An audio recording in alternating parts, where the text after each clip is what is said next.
Всем привет, с вами Фрост и новое видео на моем канале. В сегодняшнем видео я расскажу несколько вещей, которые должны сделать разработчики в WotHead, желательно перед релизом, и которые очень важные. А перед началом просмотра обязательно подпишитесь на канал, если вы не подписаны. Также ставьте лайки и пишите комментарии. Как говорится, лайк поставил, подрос. Также подписывайтесь на Telegram с новостями.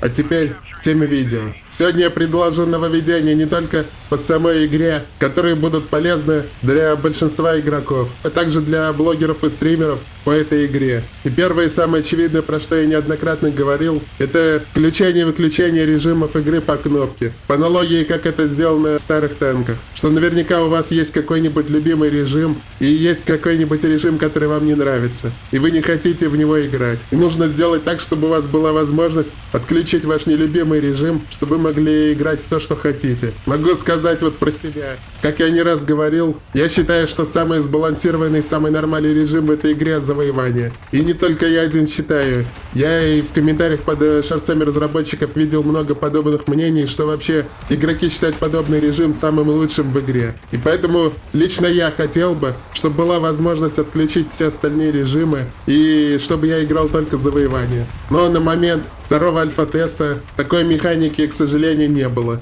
И поэтому приходилось играть все подряд. Что забалансит, в то и играешь. Больше всего, конечно, у меня горело от режима ликвидации, или как он там называется. Короче, это режим как в Call of Duty с жетонами. Режим максимально не сбалансированный. Ты стоишь, стреляешь, и потом у тебя сзади возрождается противник, и потом уже тебя стреляет сзади. И ты из-за этого умираешь. Что это, можно сказать, полная противоположность режиму завоевания. Если режим завоевания самый сбалансированный режим, что там как по балансу карт все сбалансировано, так и по логике самого режима. А режим с жетонами, наоборот, самый несбалансированный. И от него больше всего у меня горело. И, скорее всего, не только мне одному хочется, чтобы была возможность отключать режимы, которые вы не хотите играть. Тем более у разработчиков есть опыт, как я до этого говорил, со старых танков, по отключению режимов. Если кто не знает, я вот расскажу на примере, что в старых танках есть режимы стандартный бой, встречный бой, штурм и генеральное сражение. И большинство игроков, конечно, играют только стандартный бой, а встречный бой, штурм и генеральное сражение отключают. Подобное я хочу предложить в этой игре. Кому что не нравится, он будет то отключать, а кому нравится все, будет играть во все режимы. Теперь переходим к следующему нововведению. Это, конечно же, анонимайзер. Чтобы блогерам и стримерам было комфортно играть в эту игру и делать контент. Потому что лично я устал страдать от данной проблемы в Калибре. Что если ты играешь неполным составом, наверняка найдется в бою, кто тебя узнает. Особенно, можно сказать, в мертвой игре с 600 онлайна, где вероятность попасть с тобой в бой очень большая. А также анонимайзер очень хорошо может защищать от случайного стрим-снайпа, например. Что ты, когда играешь на стриме, и те, кто в бою, тебя не узнают, если они целенаправленно не стрим-снайпили. Также, когда ты играешь без стрима, просто играешь, либо записываешь какой-то контент, с анонимайзером это делать намного комфортней, чем без. Ты будешь спокойно играть и делать контент, и тебе никто не будет мешать. И не будет, например, фокусить или упарываться. Я прямо чувствую, как оно будет, если разработчики не ведут анонимайзер. Я буду играть на стриме, и в меня просто будет полкоманды впарывать и убивать. И не только у меня такое будет, а у большинства стримеров по этой игре, пока не введут анонимайзер. И поэтому хотелось бы, чтобы уважаемые господа из ВГ сделали бы это как можно быстрее и желательно до выхода игры. Чтобы стримеры и блогеры не страдали и спокойно делали контент. Тем более, как и в случае с отключением режимов, у разработчиков есть охуенный опыт, опять же в старых танках. Коротко расскажу для тех, кто не знает, как работает анонимайзер в мире танков. У вас в настройках есть кнопка, вы ее прожимаете, и когда вы заходите в бой, система подбирает вам рандомный ник, который максимально похож на ник, который, например, человек может придумать, что это не какие-то рандомные цифры и буквы, а реально похожие ники, которые человек может сам написать. Что система максимально делает грамотно, и если вы попадете в бой с человеком с анонимайзером, вы в самом бою не сможете узнать его настоящий ник, только в послебоевой статистике. Подобное я предлагаю ввести в WotHead. Что те игроки, которые прожали анонимайзер в настройках, роликах, когда они попадают в бой, у них появляется какой-то рандомный ник, а настоящий ник можно будет узнать только после боя в послебоевой статистике. Ну или как в случае со взводами, если вы играете во взводе, ваши союзники во взводе видят ваш ник всегда. Но я думаю, про это можно было не говорить, это и так очевидно. Очень надеюсь, что разработчики и анонимайзер введут как можно быстрее, потому что страдать мне больше как будто бы не хочется. Потому что в Калибре я очень сильно настрадался с данной темой. Как и от случайного стрим-снайпа, так и когда меня просто в боях узнавали, когда я еще играл в старые времена без стримов. Да, такое, кстати, тоже было, когда я играл в Калибр без стрима. Были такие времена. И эту проблему очень хорошо решает анонимайзер. Также можно к этой теме отнести другой способ, чтобы стримеры и блогеры не страдали. Это, конечно же, смена сервера. Я тоже очень надеюсь, что эта механика будет в игре, потому что без смены сервера тоже стрим-снайперить особенно будет проще. Что вот если анонимайзер защищает от случайного стрим-снайпа или когда вы играете без стрима, но смена сервера может защитить хоть и не на 100% от стрим-снайпа, на стримах именно. Опять же говорю на примере Калибра. У нас в Калибре смены сервера нет, поэтому стрим-снайперить очень легко. Как я до этого говорил, я от этого очень сильно настрадался за все время, сколько делаю контент по этой игре. И поэтому подобного в новой игре мне не хотелось бы. И я надеюсь, что смена сервера тоже будет. Как минимум это полезно для тех, кто играет с разных регионов, чтобы играть с комфортным пингом. А также для стримера или для блогера это будет полезно, что если вас начинает стрим-снайперить, вы меняете сервер, и какое-то время вы можете играть спокойно, без стрим-снайперов. Я вот это вот все рассказываю, возможно, вам, большинству, как обычным игрокам, будет сложно это понять, то что вот про анонимайзер говорю, про смену сервера. Но вот если это видео посмотрят какие-то блогеры либо стримеры, они очень хорошо меня поймут. Потому что стрим-снайп это очень неприятная история, и это очень сильно бьет по комфорту игры как самого стримера, так и влияет сильно на контент. И даже может влиять еще на комфорт игры твоей команды, потому что тебя будут фокусить, и ты не можешь полноценно играть, и твои союзники будут играть против большего количества игроков. Вот, например, если мы берем тот же режим завоевания 10 на 10. Если, например, вас будут упарываться и убивать по стрим-снайпу, то ваша команда будет играть в 9 против 10. Именно поэтому, и именно вот из-за этих всех причин, что анонимайзер, что смена сервера очень сильно нужны в игре, и я очень надеюсь, что это будет добавлено сразу после релиза игры.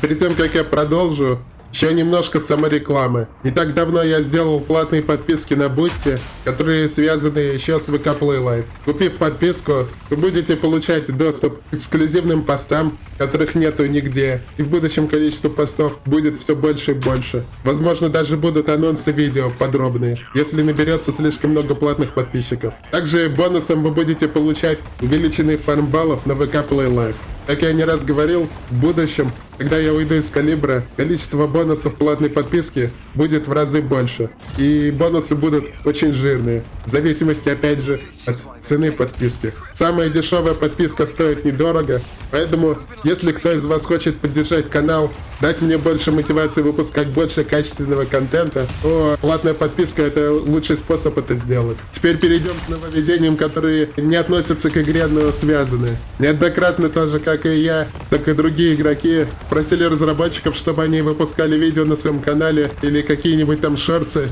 на русском языке. Потому что, как вы сейчас знаете, все новости, которые выходят, все видео, которые выходят, все полностью на английском. Но не все люди знают английский язык. Я тоже английский знаю плохо, и мне постоянно приходится сидеть с переводчиком, если какой-то текст нужно перевести. Если нужно видео посмотреть на английском, приходится через нейросеть это все переводить. И как я уже не раз предлагал, есть несколько решений данной проблемы. Я вот сейчас говорю именно про видеоконтент. Первый вариант, самый простой, это использовать механику автодубляжа. На ютубе есть такая механика, что опять же с помощью нейросети, встроенной в YouTube, можно добавить перевод на русский язык или на другие языки, которые разработчики захотят. И игроки, которые не говорят на английском языке, смогут комфортно смотреть видео и не страдать. Потому что сейчас видео только на английском, и те, кто не говорят на английском, очень тяжело им. Второй вариант уже более такой сложный, но в принципе можно это реализовать, как опять же сделано в старых танках на Евросервере. Можно создать второй канал чисто для СНГ аудитории, которые говорят на русском языке. Ну, в принципе, как я уже не раз говорил, я почему-то уверен на 100%, что, не знаю, 60-70% аудитории минимум игры будет из СНГ. И поэтому создание второго канала только на русском языке тоже нормальная тема. чтобы опять же русскоговорящим игрокам было проще. В принципе, и тот вариант будет нормальный. Я как сам про это говорил, что нужно что-то с этим делать, потому что не у всех с английским нормально. Также много в комментариях под видео разработчиков встречал таких комментариев, что игроки просят делайте на русском.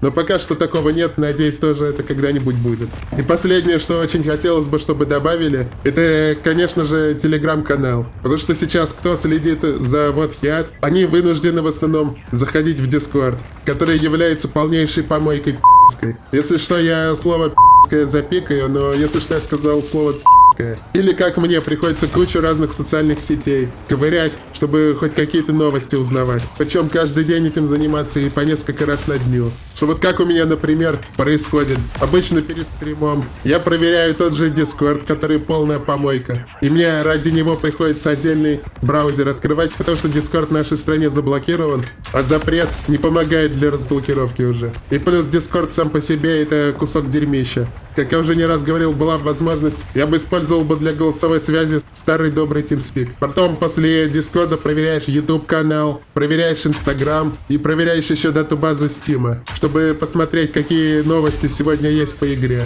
Потому что в основном большинство новостей именно в YouTube, Инстаграме и Дискорде. По датабазе Steam можно узнать то, что происходит в Steam, если разработчики там как-то игру изменяют. И нету такого места, где ты можешь всегда узнавать все новости с одного места и нигде больше не лазить. И самое главное, чтобы это еще было удобно. Конечно же, уже есть сайт официальной у игры, который выпустили после Gamescom в августе прошлого года, но он как был в одном состоянии, с того времени на нем ничего вообще не меняется. Никакие новости туда, к сожалению, не добавляют. И Телеграма тоже нет. В Телеграме вообще удобно все. Ты можешь открыть Телеграм в любой момент и посмотреть, какие новости сегодня есть по игре. И было бы неплохо, если бы разработчики сделали бы свой официальный Телеграм-канал, где можно было все новости смотреть. И не заходить на YouTube, в Инстаграм и другие социальные сети. Телеграма тоже очень сильно не хватает. Ну и на сайте, конечно, чтобы информация побольше появлялась. Они как сайт сделали, и он стоит,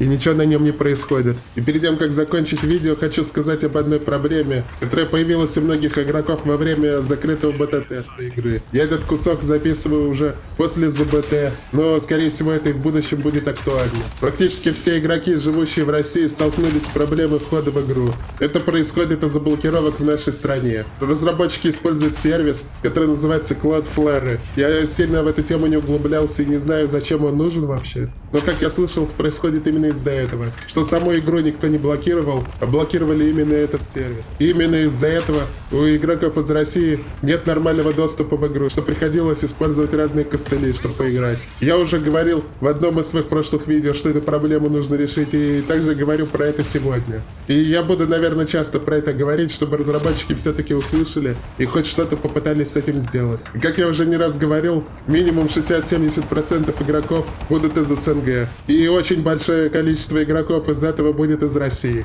И поэтому, как я считаю, разработчикам самим должно быть выгодно, чтобы игроки, живущие из России, могли зайти в игру. И могли играть в их игру и создавать онлайн. Поэтому хотелось бы, чтобы эту проблему тоже решили. И без разных костылей можно было спокойно играть в игру. И это все, что я хотел рассказать. Если у вас есть еще какие-то предложения, что можно добавить в игру, чтобы это было полезно, можете писать в комментариях под этим видео. Есть вероятность, что если это видео хорошо зайдет, разработчики могут его увидеть. И что-то из этого добавить в игру. А на этом видео буду заканчивать. Всем спасибо, кто посмотрел. Обязательно подписывайтесь на канал, если не подписаны. Также ставьте лайки и пишите комментарии. Также подписывайтесь на Телеграм с новостями. Всем до скорого и всем пока.